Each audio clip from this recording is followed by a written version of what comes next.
ever had the thought, I'm going to get my personal finances in order, but then didn't really know where to start? Well, you're probably not alone. When it comes to saving, investing, choosing the right retirement plan, budgeting, buying insurance, figuring out where to get advice, it can all get pretty overwhelming pretty fast. One tool that many financial advisors or planners use as a means of putting first things first is a hierarchy. And a good way to represent a hierarchy is a pyramid. And in this case, it's a financial pyramid. Today's video is going to start right at the bottom of that pyramid with what I feel is the starting point for any successful financial plan. That is cash flow and budgeting. So if you have a goal to put your financial house in order and you're looking for a good place to begin, stay tuned. The financial pyramid, cash flow and budgeting, coming up.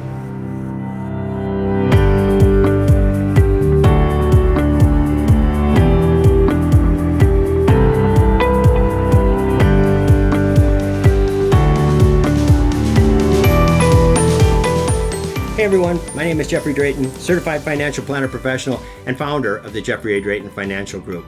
If you're watching this on YouTube, go ahead and subscribe. And if you are viewing this from my website, fill out the sign-up form at the top of the vlog page so that we can contact you when new content becomes available.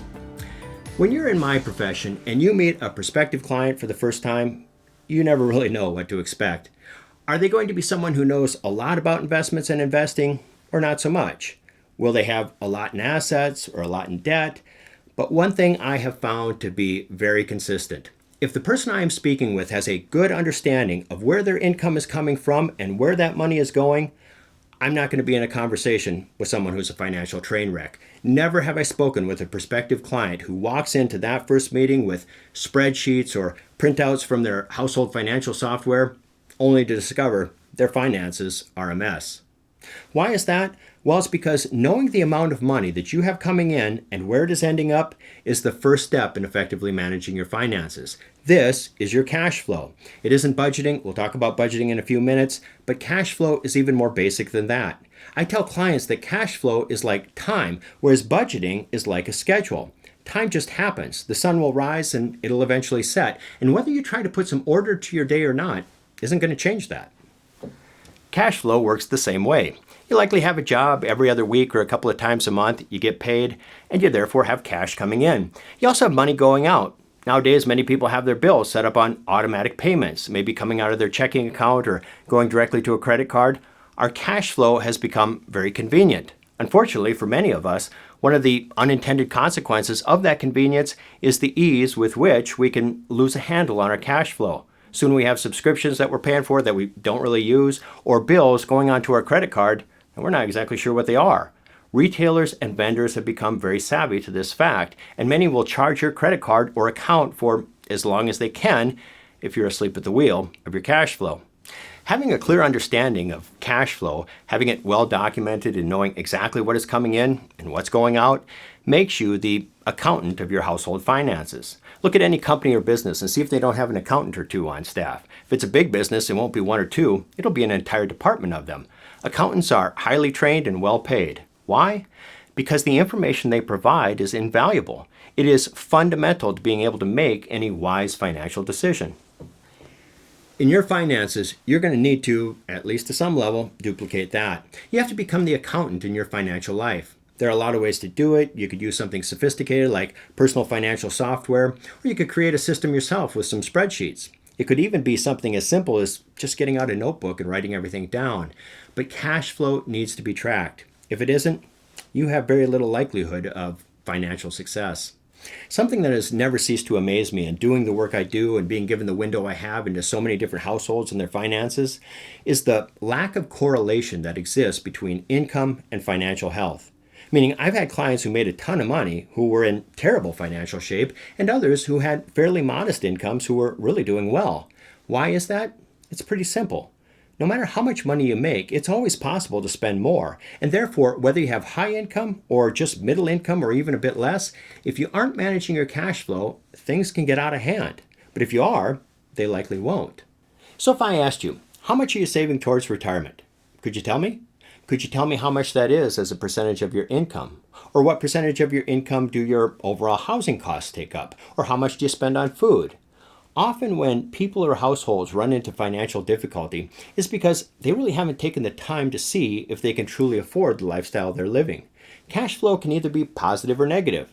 You're either making more money than you're spending, or you're spending more than you make. And sustained negative cash flow has an inevitable result. Eventually, you're bankrupt.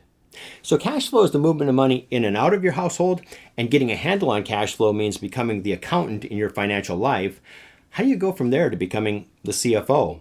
A chief financial officer isn't someone who is simply gathering data. He or she isn't an accountant, although I'll guarantee you they've studied the books. A CFO is the financial overseer in the organization. They see the big picture. And in a household, taking off your accountant hat and becoming the CFO of your finances begins with budgeting.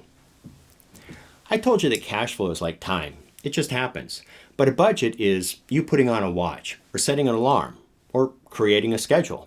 A budget attempts to superimpose some order over your finances. You create priorities, set some limits, and thereby avoid chaos. Without the data of your cash flow, it's pretty difficult, I'd say impossible, to make a budget, at least a meaningful one. But once you have that, now you can see what your fixed expenses are, what you have that is discretionary, and how much everything really costs. And on a surface level, a budget is a pretty simple thing. These are the expenses I have, this is what everything costs, this is how much I have for income. Great, I'm done. But the fact is, budgeting is rarely a smooth process. Why? Because there are a lot of things that go wrong in budgets. It's easy to budget for things that come as fixed or relatively fixed monthly expenses. Your rent or mortgage, your car payment, or your cell phone bill. These probably come on a set day each month and rarely change. Even things that change a little bit from month to month, like your electricity or gas, are not that difficult to budget for. We call these things linear expenses. They're relatively fixed and, like I said, generally occur on a monthly schedule. What about things that don't? What does it cost to maintain your car or your house? And how do you deal with once-a-year events like a vacation or holiday expenses? Those are things that need to be accounted for also. And you need to have a means of dealing with the uneven cash on hand that these types of expenses require. Another place where budgets go wrong is making sure everything is in your budget that needs to be there, meaning, does your budget account for retirement savings? Someday, either by choice or necessity, you're going to retire. Are you putting enough money away to do that? And are you properly insured? I hate paying for insurance, but I do it anyway. Why? Because there are some risks that I do not want to be exposed to. Most importantly, does your budget allow for enough positive cash flow that you're not living from paycheck to paycheck? As a matter of fact, you should have an emergency fund, and there should be enough positive cash flow in your budget such that you can replenish that emergency fund when this or that emergency causes it to become depleted. And guess what? If you account for your cash flow, then put together a budget, and ends don't meet, that's when you get to go straight to the corner office. You're not going to be the accountant, not even the CFO. This is where you become the chief executive officer or maybe even chairperson of your financial life. How so? Well, the person in that role makes tough decisions, and a budget that looks like that will likely require some. The truth is, there are only two ways to fix a budget. You either make more or you spend less. Either are viable options. However, they both usually require a bit of pain. But if you want to get off of square one and truly put down a solid foundation for financial health, this is the ground on which that is built. Hey everyone, I hope you enjoyed that video. If you have questions about cash flow, budgeting, saving and investing, or really anything regarding your financial planning or need for financial advice, I highly recommend you meet with a hopefully certified financial planner professional. The letters CFP with registered trademark sign following someone's name are simply the gold standard for the type of training, testing, and experience required to provide the highest quality of personal financial advice. Again, my name is Jeffrey Drayton. Thanks for watching.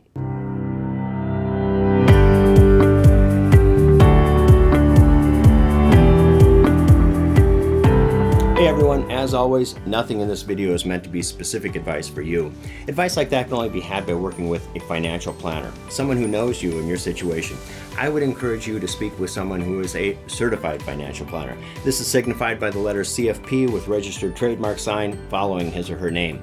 I would also encourage you to work with a fee-only financial planner. That's two words, fee only. Not fee-based, not fee plus commission. Both of those terms mean that the planner or advisor can receive commissions and is therefore not free of the conflict of interest inherent to commission sales. Again, I'm Jeffrey Drayton. Thanks for watching.